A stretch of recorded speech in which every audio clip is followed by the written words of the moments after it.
Estimadas autoridades, académicos, académicas, profesores, profesoras, investigadores, investigadoras, traductores, traductoras, asistentes en general y, por supuesto, el corazón de esta jornada, los y las estudiantes.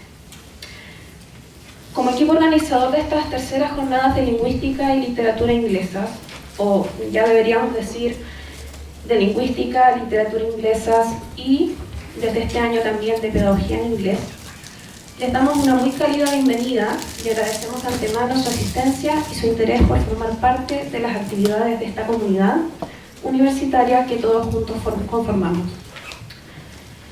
Estamos muy orgullosos de que ya sea un tercer año donde los estudiantes no solo somos participantes, pero también los protagonistas principales de los cambios hacia una mejor academia, más inclusiva y centrada no solo en la reproducción, sino en la producción de conocimiento.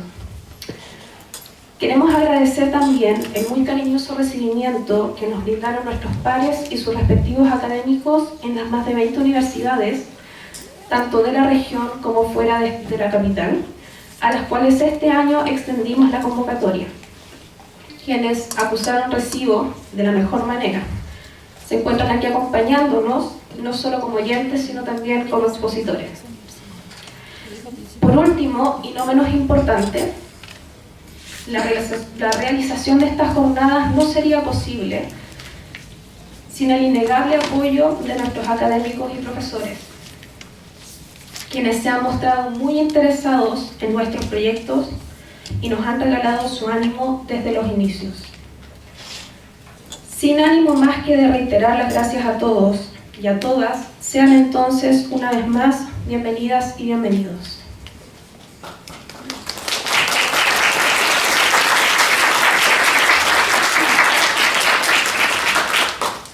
Ahora daremos la palabra a Francesca Bonfanti, coordinadora de nuestra licenciatura en Lengua y Literatura Inglesa de la Universidad de Chile. Le extendamos por favor un cordial aplauso.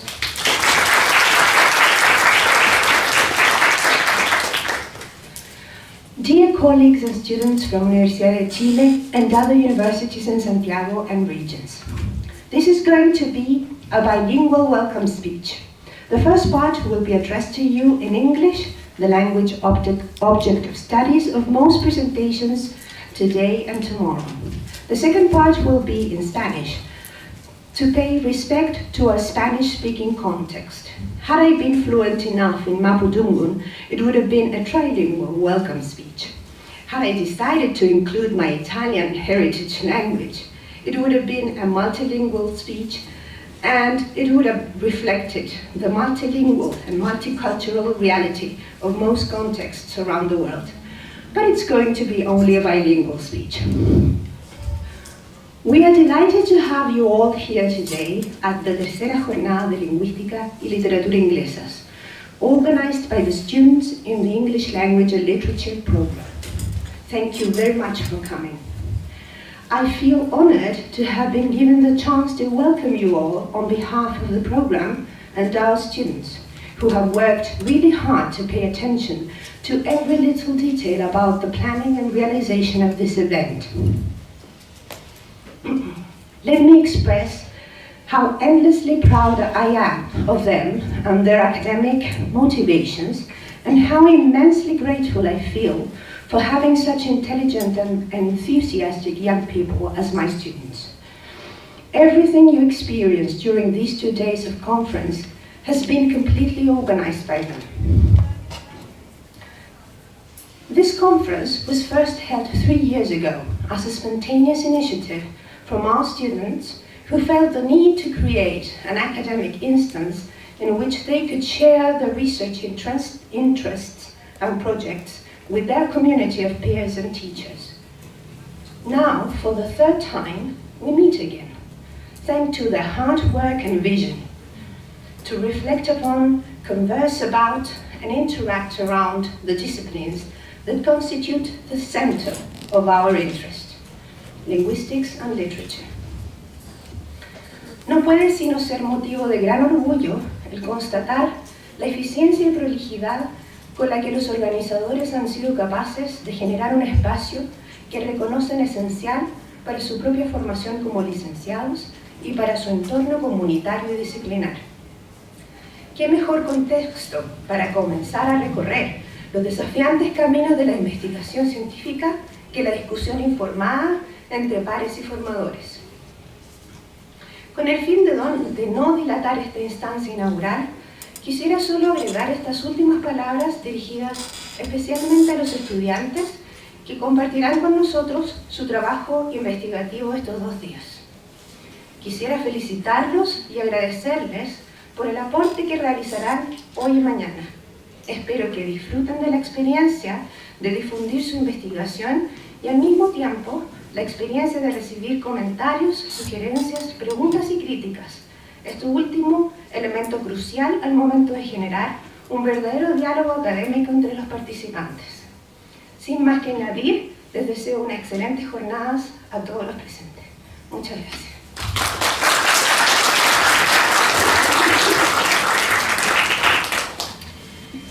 A continuación, y antes de comenzar con nuestras ponencias, dejamos con ustedes a Daniel Muñoz, miembro de nuestro comité académico y gran colaborador de estas jornadas.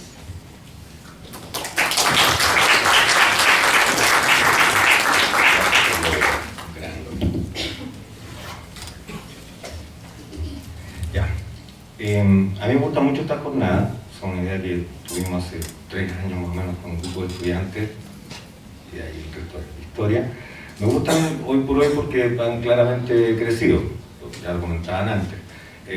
Crecieron por el lado de ser primero particularmente locales, la primera fue bien piloteada, bien chiquitita acá. Hoy por hoy nada, pues incluye a otras instituciones, ya no solamente licenciatura, tenemos traducción, tenemos pedagogía. Pasamos ya a tener no solamente estudiantes y académicos, sino que también graduados, hay graduados nuestros que también están presentando acá, lo cual es súper interesante. Y me gusta pues, sobre todo porque las temáticas están reflejando un poco este crecimiento. Si ustedes ven el programa, se dan cuenta que por un lado está lo que todos más o menos sabemos, que hay mucho interés por lo que es lingüística aplicada. Preguntamos mucho cómo enseñar, qué cosas funcionan bien, para enseñar estas cosas, pronunciación, cómo evaluar las clases, el rol de la motivación, una serie de preguntas clásicas de lingüística aplicada. Y es súper lindo que esa tradición se mantenga y que hayan líneas de trabajo que todavía desarrollan al respecto. Pero por otro lado, me gusta que a mí, tengo un seco al respecto, hay mucho conocimiento inútil también, del que no sirve ningún propósito práctico, que no está hecho para ganar plata ni para resolver ningún problema.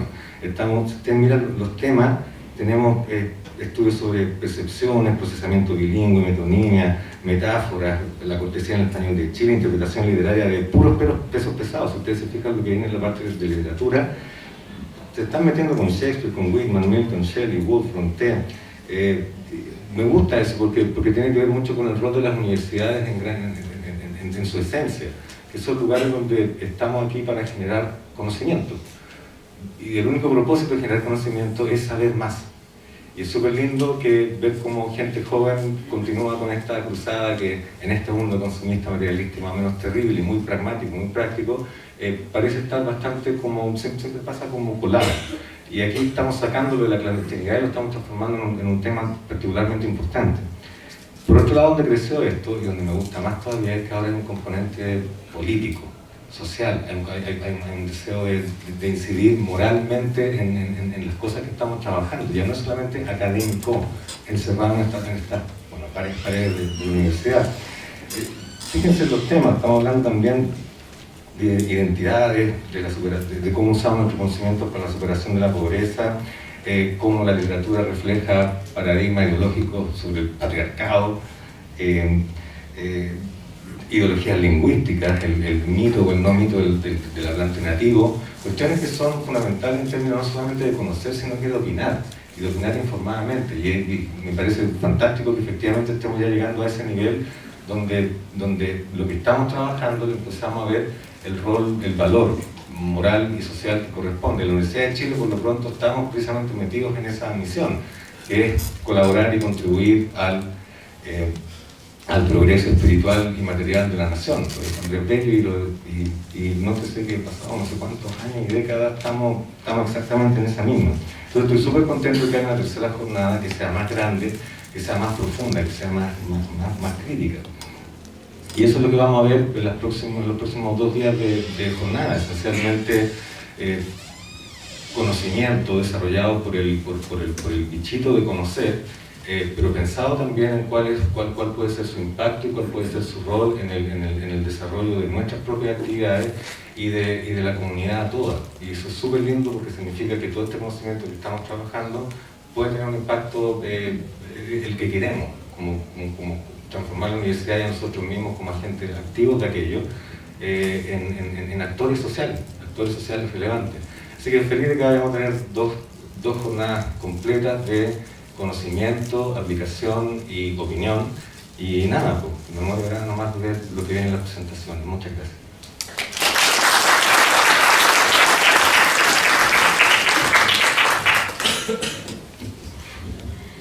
Así, damos inicio a las terceras jornadas de lingüística y literatura inglesas. Dejo con ustedes a nuestros presentadores. Muchas gracias.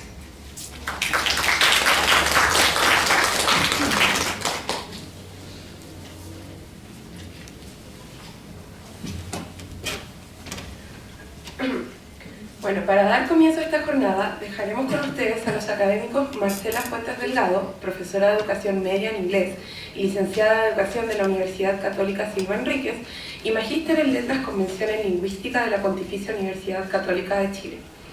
Y a Héctor Ortíz Lira, profesor de Estado en Inglés, Universidad de Chile, Masters of Arts en la Universidad de Leeds y Doctor of Philosophy de la Universidad de Manchester, ambos docentes de la Universidad Metropolitana de Ciencias de la Educación, quienes hoy nos presentan su ponencia What are we supposed to teach when we teach rhythm? Un aplauso, por favor.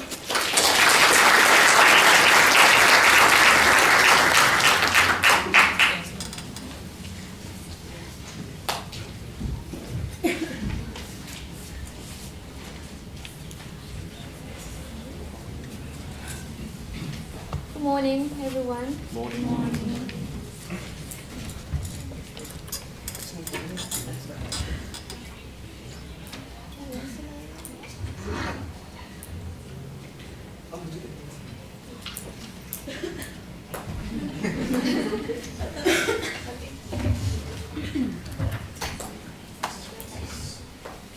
Okay, title of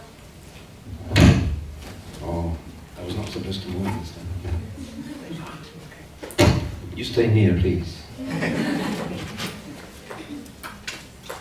Okay, can you hear me? Yes. Good. So the title of our presentation is What are we supposed to teach when we teach rhythm? Which is a question many of us face when dealing with the teaching of pronunciation or when dealing with the study of pronunciation. So, our presentation will be organized as follows.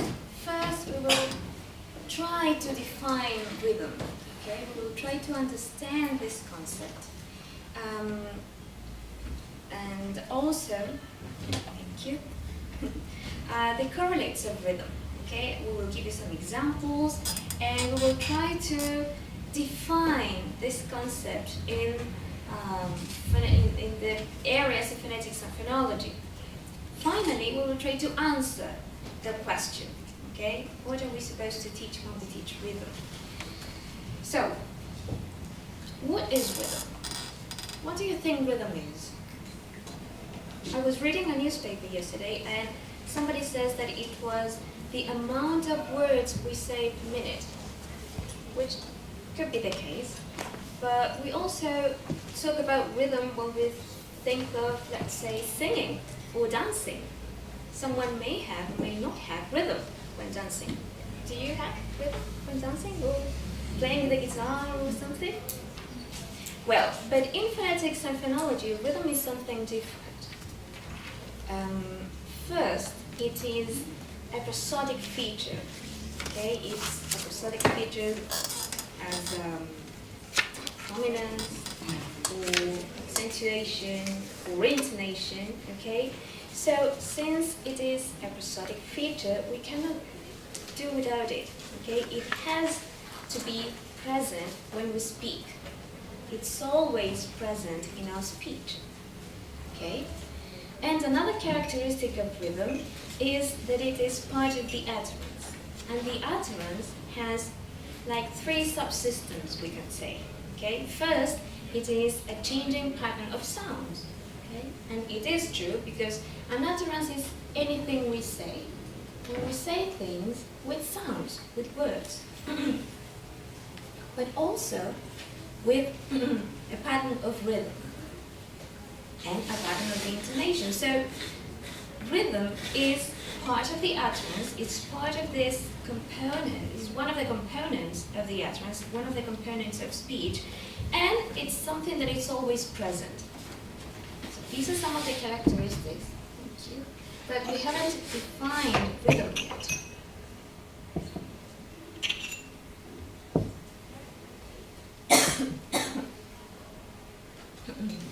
So, Crystal states that rhythm is the perceived regularity of units in speech. So it's a kind of perceptual concept. Another thing that we can say is that rhythm is a prosodic feature which deals with the perception of weaker and stronger syllables as they succeed each other in both words and longer utterances. In other words, it has to do with perception, and it has to do with some syllables or units which are stronger than other units, okay, or syllables. And it's also something that we can find in words in isolation and also in utterances or in connected speech.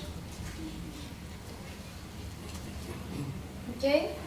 As I was saying, rhythm then is perceptual. It has to do with some syllables which are stronger than the others. And something that we have to say is that this, even when we talk about these units being strong and weak, these values are not categorical values. In other words, they can change. How is that? How is it that something can be strong and weak at the same time? It will depend on the environment. Let's say that we have a syllable. You see a syllable there that is represented by a big circle. If I compare this syllable with another one, okay, we can say that number 2 is weaker because it's smaller than number 1. So if we think of this as units, we would say that this is strong and this is weak, right? But now, if we add a third syllable and we compare that syllable with this one, which is supposed to be strong, weak, I'm sorry, now we have that this is strong because this is weaker than the first one. You know what I mean? So, when we say that these values are not categorical, we mean that they depend on the environment, on the phonological environment. Okay? It will depend then on the neighboring units. For example, let's talk about words with a similar pattern, strong and weak. This is our pattern. Okay? This is a strong syllable and a weak syllable. This is something like tada, if I think of rhythm. Tada, tada, okay? And in this pattern, or within this pattern, we have climax, tada, apex, diagram, tada, strong and weak syllable, strong, weak. Other words with the same rhythmic pattern are climate, apron, diary, strong and syllable and weak, strong and weak, strong and weak. Okay, but tada, tada, tada. So if we compare the group of words, we will say that we have strong syllable, weak syllable. But when comparing 2 of these words, let's say climax and climate, we see how the environment now is affecting the perception of our syllables. If I compare Klein and Klein, these two words, obviously they are strong because they carry the accent. The second syllables, though, in Max, it is stronger, it is perceived stronger than Mut, Max and Mut, because Max has a strong syllable, whereas Mut has a schwa, and we all know that schwa is weak. Okay? So comparing the syllables of these two words, we now have 3 strong syllables and only 1 weak.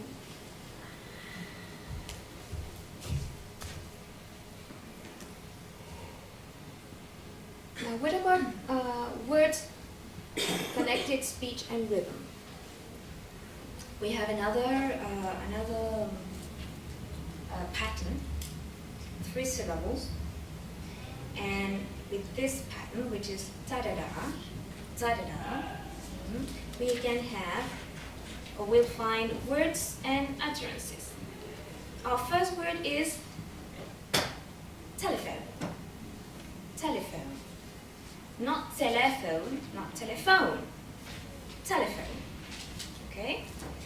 And an utterance that can have the same rhythmic pattern is she can go. She can go. Telephone. Ta-da-da. Another 3-syllable pattern. How do you pronounce that word? Do you say tomato or tomato?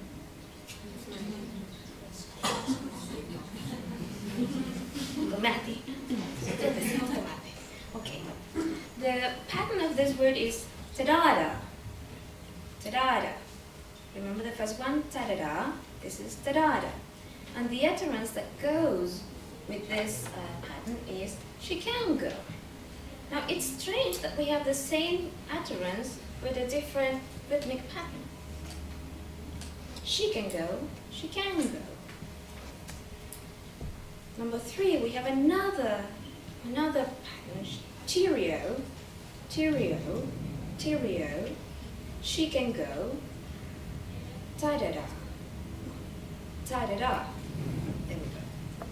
And finally, my favorite word, vida. No, digital. Digital. Digital. But it's impossible to find she can go with that pattern because go is always strong, okay? And we're having a pattern with 2 weak syllables, so it's impossible for us to pronounce she can go.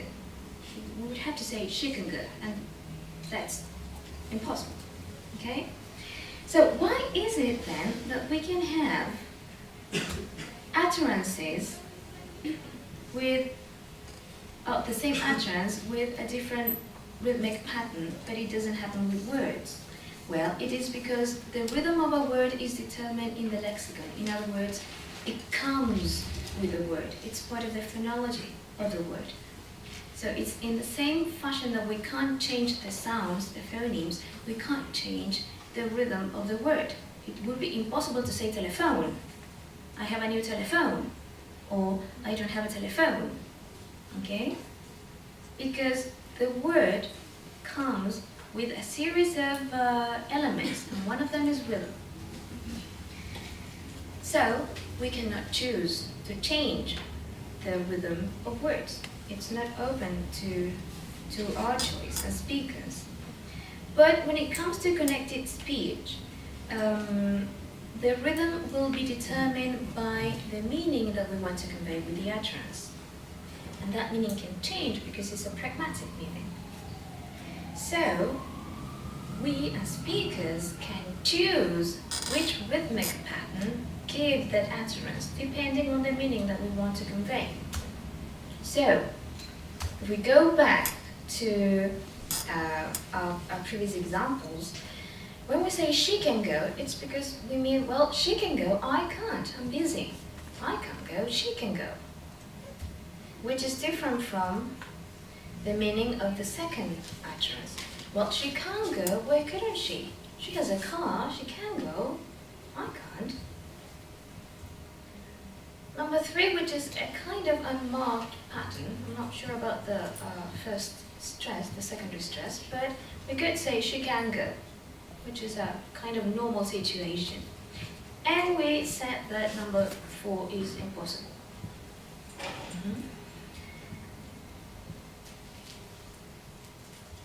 So now that we have more or less clear what rhythm is, Professor Ortíz is going to talk about. He's going to talk about how rhythm is produced and some theories about rhythm that we have today. Thank you. Yes, okay. As we know, speech can be studied from different points of view. From the point of view of the person who produces speech, there's a lot of popping going on. From an acoustic point of view, and from a perceptual or perceptive point of view, how people perceive, how people produce, how the utterance is transmitted, and how it is perceived. And so far we have defined rhythm as a feature of perception, what we perceive as rhythm. Right? We perceive strong versus weak units all the time. Now let's take a look at the way in which speakers produce rhythm. What is it we do when we pronounce things? One way of, I think it's the next one, I'm not sure. One way of analyzing phonological structure is by looking at the way in which units organize themselves. First of all, we have segments, sounds, vowels, consonants, and these form syllables. Syllables form rhythm groups. Some people call them feet. Feet form multi-syllabic words.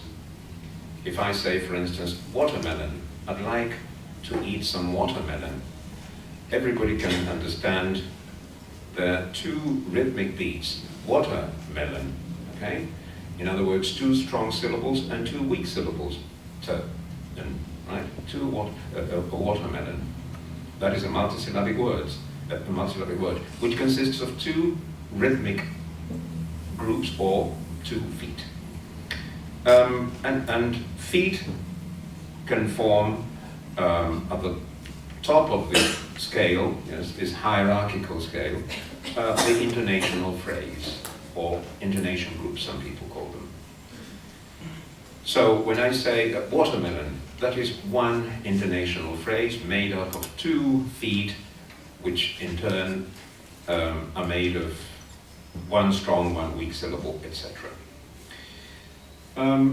So let's agree on some terminology. Rhythm group, or foot, and one extra little difficult word to pronounce, anacrusis, comes from Latin, and try and understand what they mean, right? If I had to say this little verse, Jack and Jill, etc., which everybody knows, we can say that here we have a sentence consisting of, let's see, Jack and Jill went up the hill. Jack and Jill went up the hill. That can be taken as one intonational phrase, consisting of 3, 4 rhythmic groups. Jack and Jill went up the hill. We call these rhythm groups or feet. How do we define foot? A foot is defined as a group of syllables in which the first one is strong and the rest are weak, until you get to the next strong syllable. And the next strong syllable is up, and then hill. A strong syllable can be on its own, as in hill. It may be accompanied by weak syllables, such as Jacken, Jill went up the, etc., to fetch a pail of water. Weak syllables can be found before the main beat, right, the main strong syllable, only in the first foot, to fetch to fetch a. So this is a foot, or a rhythmic group. We are not very much aware of the existence of rhythmic groups, but we are probably more aware of the existence of an intonational phrase, because they make more meaning. That is the only reason. So if I say now, Jack and Jill went up the hill to fetch a pail of water. Now I've said 2 intonational phrases and quite a few more rhythmic groups. So that is verse, okay? So rhythm can be very clearly heard in verse, okay? But we normally communicate with other people in other terms, right? Normal sentences, everyday language. Well, here are 2 examples of everyday language, one in Spanish, one in English, and one in Spanish. She accepted her decision to postpone the meeting. So what was the final outcome of this meeting? Well, this conversation you had. Well, she accepted his decision to postpone the meeting. Now, this is one intonational phrase, okay? Yes, that is one intonational phrase, consisting of several accents, each one of which is starting a rhythmic group. In Spanish, it's exactly the same. Aceptó la decisión de postergar la reunión. ¿Cuál fue el resultado de esta conversación? Bueno, aceptó la decisión de postergar la reunión. Where you can very clearly perceive prominent parts and weaker parts.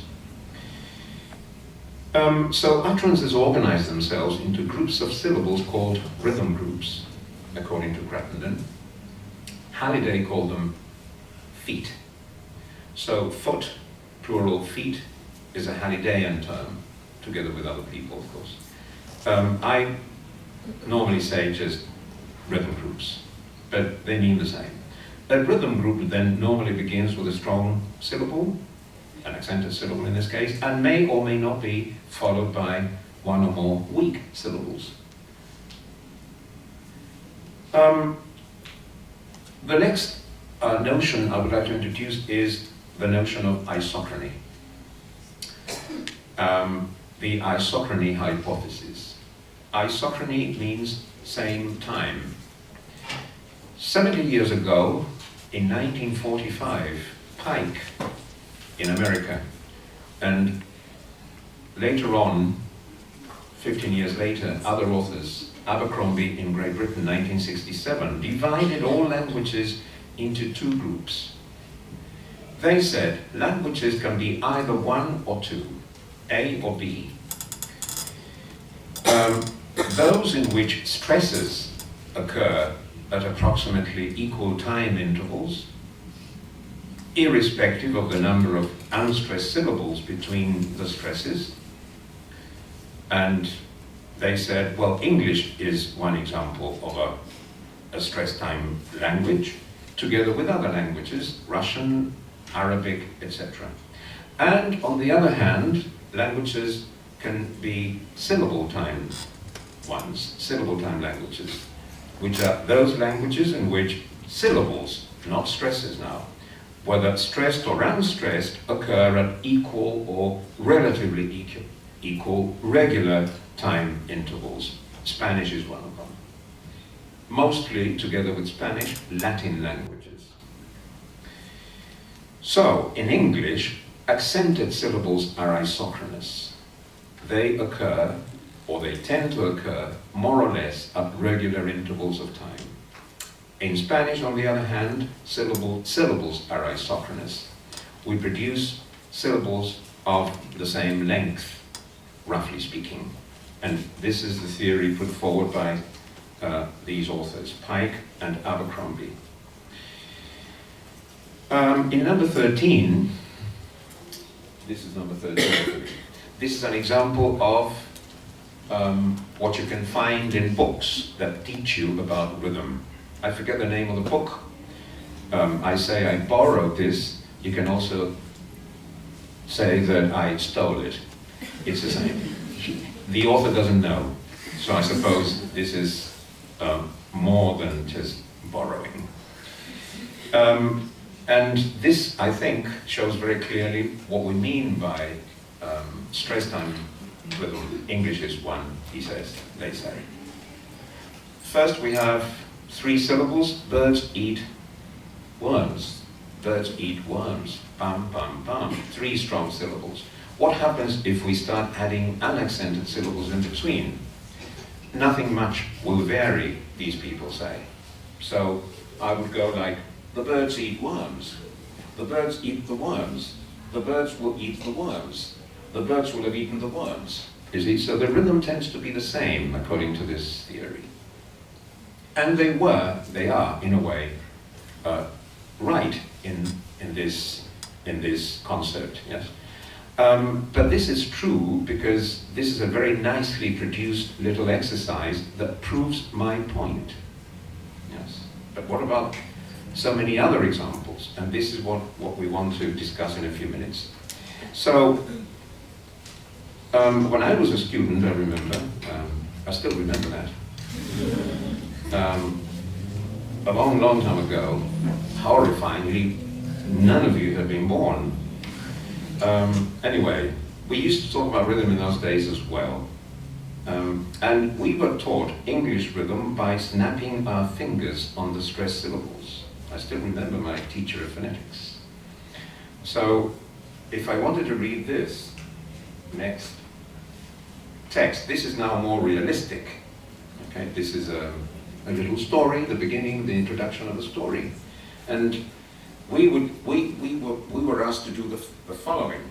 Many countries have introduced juries. This is done in an attempt to bring justice closer to ordinary people, so that we all take part in the application of the law. In such countries, jurors are randomly selected from the electoral census, and whoever is chosen has the obligation to act as a juror in any case that goes up for trial in the local law courts. This is known as jury service, okay? Well, yeah, you may have perceived a regularity of beats there, right? So what the theory says is that you tend to place the stresses at exactly the same interval as the next. You leave a time interval between the stresses which tends to be the same all the time. So what are the presumptions here? Well, there are several claims that result from this line of argument. One is that the length of a Spanish utterance will depend on the number of syllables. How long is a syllable, an utterance in Spanish? As long as the number of syllables it contains. And what about English? Well, in English, according to this theory, the length of the utterance will depend on the number of stresses it has. Another presumption will be that in English, all rhythm groups are of the same duration, irrespective of the number of syllables it contains. And the most important claims are these two, which I've numbered 1 and 2. Syllable length is more variable in English than in Spanish. This is a natural conclusion. And number 2, syllables, strong syllables, are unevenly spaced in Spanish. However, in the following years, after the isochrony theory was put forward by these authors, something like 15 years again, after the introduction of the theory, these claims were disproved. Why? Well, we had better equipment, better laboratory facilities, and nowadays anybody can measure practically everything he or she wants. If you have, for example, a speech analyzing program such as Pratt. Lots of people have Pratt on their computers. You can download the program for free. And now much accurate measuring can be performed. Yes. And the first one to do this was Peter Roach. in 1982. And very soon after that, the following year, Rebecca Dauer did the same thing. They carried out empirical research in 6 languages, and they failed to find evidence to prove the original claims. Duration of the intervals between stresses in English depends on the number of syllables in the rhythm group, they said, and not on the number of stresses. So, from this point of view then, English rhythm is very much like Spanish rhythm. Another conclusion is that there's no language which has one type of rhythm or the other. It's not such a clear-cut distinction between the 2 types of rhythm. Languages often, they say, display both types of rhythm. And disclaimer number 3, the basis for the distinction is merely perceptual, something you perceive. So, does this mean that your mind deceives you? Dauer in 1983 compared connected speech with in a number of languages, 5 languages, and fortunately one of the languages was Spanish also, English and Spanish, together with other 3. And what did she conclude? She concluded that there are differences between English and Spanish rhythm, but the differences have nothing to do with the intervals between the stresses, interstress intervals. Right, but the question remains, why is it that we still perceive differences between English rhythm and Spanish rhythm? So the question is, again, is isochrony something we perceive only, but hasn't got a physical reality? She came to the conclusion that these differences have to do with what happens within the intervals between stresses rather than across the intervals. She noticed, for example, that a number of phonetic and phonological properties of languages co-occur with the distinction between the so-called stress time versus syllable time. There are other things going on there. In other words, the answer lies in language structure, and more specifically in terms of these 3 items. Vowel systems, including vowel reduction or obscuration, which we do have, and a lot of that in English, not so much in Spanish. Syllable structure, that is the variety and complexity of syllable types. There are many more in English than in Spanish. And syllable duration, which is another big difference between English and Spanish. How do these aspects differ in English and Spanish then? Let's analyze it a bit in more depth. Let's say something about vowel systems. In English, let's not forget this. There are 2 different subsystems of vowels in English. Full versus reduced. Some people call them strong weak, but it's probably better to call them full and reduced. And long versus short. And this is a big difficulty for students, for learners. As opposed to Spanish, in which we have only 1 system of full vowels. We are not aware of differences in terms of length, vowel length. If I ask you, for example, when I ask my students, do we have long and short vowels in Spanish? They think, and they can't come up with an answer.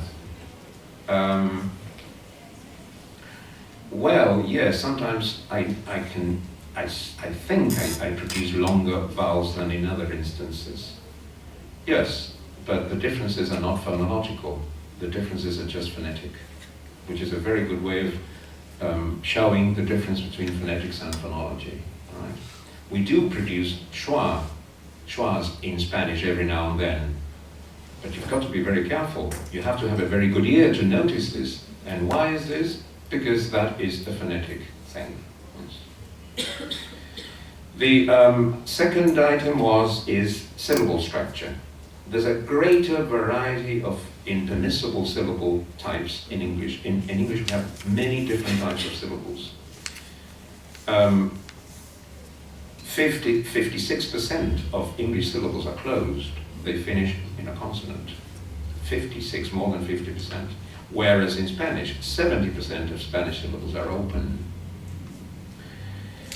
And finally, item 3, syllable length. In English, accented syllables are 45% longer than unaccented ones, almost 50%.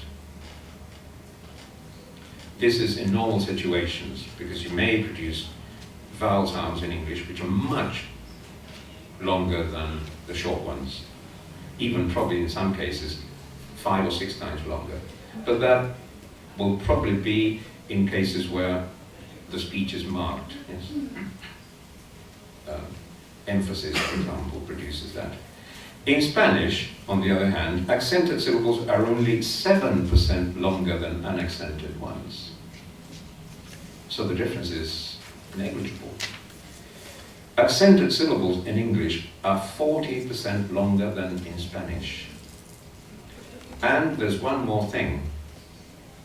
Pre-40s shortening does not occur in Spanish. Wells talk about clipping. Well, clipping is very much his terminology. If you don't want to say that, you can say shortening simply. What is pre-40 shortening? Syllables consisting of or finishing in one of the so-called voiceless consonants. So I say ride, ride. I know that that is a D at the end because it's a longer syllable than right, right, which is shorter because there's a T, 40s. That is pre-40s reduction.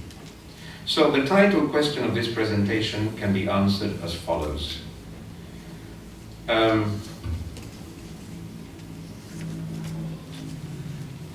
We have to pay attention to vowel quality differences. These are messages for learners of English, all right? You have to pay attention to vowel quality. Make sure that your full vowels are really full and your reduced vowels are really reduced. Syllable length. Make sure that your long syllables are really long and not Spanish-like syllables, which are sort of in between. I always tend to think that Spanish is in between the two ends. In English, we have very, very short syllables, vowels. Then come the Spanish vowels, and then the very long vowels in Spanish. Did I say short? Yes. Yes. Be careful with word final consonant clusters. We don't have final consonant clusters in Spanish. There are very few cases, and very often the consonants at the end of a syllable are what we call continuants. We don't have plosives or affricates, this kind of situation. Careful with elision of reduced vowels. There's a lot of this in English. We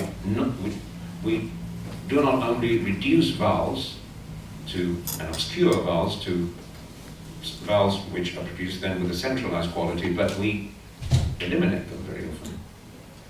And an example of this is the weak form words. Be very careful with weak form words. Yes. If you can't handle weak form pronunciation of weak forms, the rhythm of your English will never be as good as it should be. Is that the end? I think we've come to the end. Well, there's one more thing, of course. Finally, one more element which influences rhythm is, of course, the correct location of accents in sentences. So be careful with patterns of primary and secondary stresses in words, which then will tell you how to operate utterances, longer utterances. And that's it.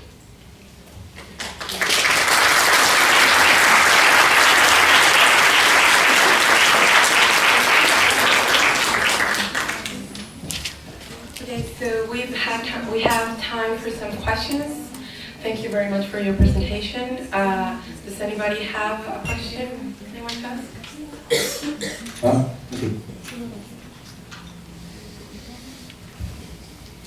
I'd like to thank you for your brilliant and enlightening presentation. I'd also like to pose a question that I myself haven't been able to answer in strictly linguistic terms. It has to do with the English part of how we are supposed to teach English rhythm. And it has to do with the choice of the variety of English that we are supposed to teach. Given a series of circumstances that include, among others, the unprecedented spread of English to a great number of local contexts around the world, and the different functions it performs in those contexts, and the current attention placed on the development of intelligibility over the development of an accent, or a native English or a native speaker accent, and also the status of English in the Chilean context, and the sort of interaction that Chileans are most likely to engage in terms of the kind of speakers they would have to interact with. Which variety should we teach? And how important is the acquisition of English rhythm in terms of the intelligibility development? Whose rhythm and why? Those are the questions Yes. that I would like to pose. How many questions were those? Yeah. I would say that there are two kinds of rhythm. English rhythm. The rhythm of a native accent and the rhythm of the non-native accents. By native accents, I mean British English, American English, Australian English, Canadian English, and probably one or two more. And by non-native rhythm, I mean the rhythm spoken by speakers of the, I suppose we can call, non-native, non-standard, no, I can't say non-native, non-standard accents. Indian,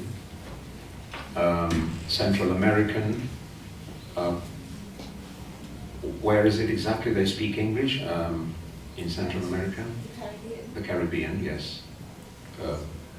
Puerto Rican and I forget. Jamaica, yes. Jamaican English has a totally different rhythm. Now, of course, they can understand each other, yes. But the question is, the crucial question is there, is that a good model to teach? In the end, it's a question of choices. There's no difference between English rhythm in American or British, which are the two most respected accents, prestigious accents.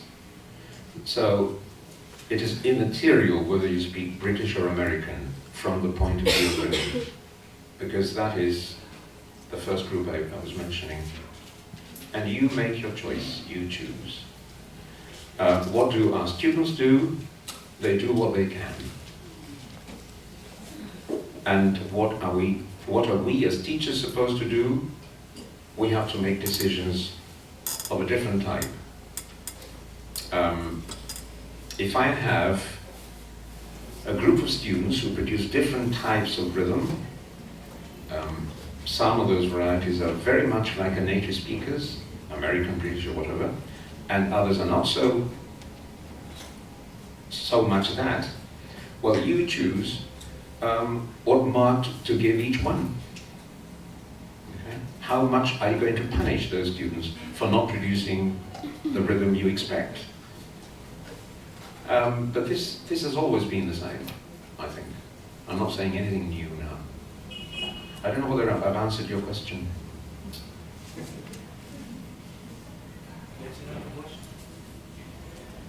There are differences between American and British, yes.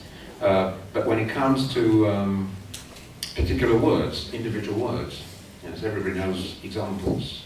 We say adult, they say adults. Well, the other way around. I say laboratory, and other people say laboratory. Well, there's a different rhythm. Of course it is a different rhythm, but it is another version of native speaker's rhythm, native speaker rhythm, which is fine, provided it is native speaker's rhythm. Okay, we have time for one more question. Anybody?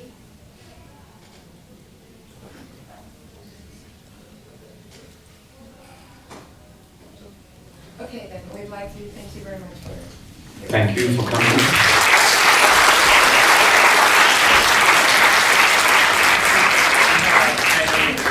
Present. Oh, very sweet of you.